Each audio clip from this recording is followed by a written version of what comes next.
ये बोलना भी चाहिए कि हकीकत में जब बच्चे सफल होते हैं तो उसका सारा श्रेय उसके माता पिता और उस बच्चे का होता है, और सत्य यही है। और मैं चाहूँगा कि सारे जो भी प्रोफेशनल इंस्टीट्यूट हैं, कम से कम जब बच्चे के रिजल्ट आते हैं तो माता पिता विलुप्त होते जा रहे हैं।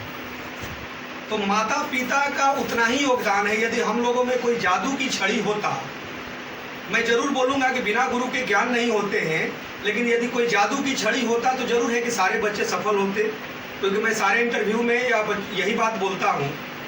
तो ये पिंटू है और ये इनके पिताजी मोमबत्ती बेचने का कार्य करते हैं और जेई एडवांस में इनका 3733 रैंक आया है और काफ़ी गर्व की बात है। और आने वाले भविष्य में ये बच्चे भारत के एक जो सोने की चिड़िया जो पहले था उसको अग्रसर ले जाने में इनका बहुत बड़ा योगदान रहेगा। और इनके पिताजी को मैं नमस्कार करता हूँ कि कहीं ना कहीं आपके संस्कार का भी ये योगदान रहा। सर की भी कुछ देन है जो सर अपनी नहीं बता रहे हैं, बिना गुरु का ज्ञान नहीं होता है। मैं तो यही कहना चाहूँगा कि पहला श्रेय सर को मैं देना चाहता हूँ, जिन्होंने मार्गदर्शन सही किया और पिंटू को सही गाइडलाइन दिखाई। नहीं, ये बिल्कुल आप जो बोल रहे हैं, लेकिन हकीकत जो चीज़ें हैं, क्योंकि इस चीज़ों को नकारा नहीं जा सकता है। यदि कुछ भी बोलिए तो सीधे 80% या मैं तो लगभग 90% बोलता हूँ कि बच्चे और पेरेंट्स का योगदान होता है। और इस सत्य को पूरे भारत को स्वीकारना चाहिए और खासकर मेरी बातों को पसंद भी लोग करता है।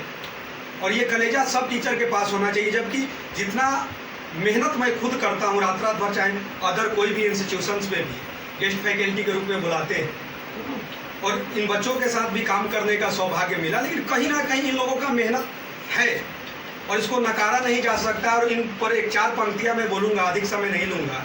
मुझे यकीन है कि शहर छोटे होते हैं लेकिन लोगों के ख्वाब नहीं। मुझे यकीन है कि शहर छोटे होते हैं लोगों के ख्वाब नहीं। मुझे यकीन है कि हार और जीत के बीच के फासले बड़े होते हैं परंतु नामुमकिन नहीं। मुझे यकीन है कि आदमी का कद उसके इरादों से मापा जाता है।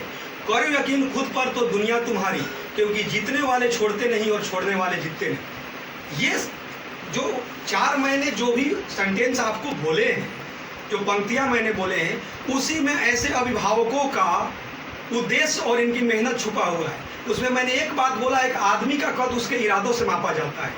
क्या ऐसा है क्या कि जो 6.5 फीट का होगा वही क्रिकेट का भगवान सचिन रमेश तेंदुलकर कहलाएगा? ऐसा कोई नहीं है।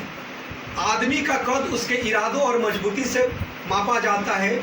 वही को पिंटू और उनके अभिभावकों ने इस उद्देश्य को जेई एडवांस ऐसा बोला जाता है, आईटी जो बोला जाता है, यूपीएससी में तो एक एज हो जाता है, सबसे कम उम्र का सबसे बड़ा कंपटीशन बोला जाता है तो आईटी को बोला जाता है। और जो बच्चे क्वालिफाई करते हैं तो कहीं ना कहीं उसमें बहुत दम होता है।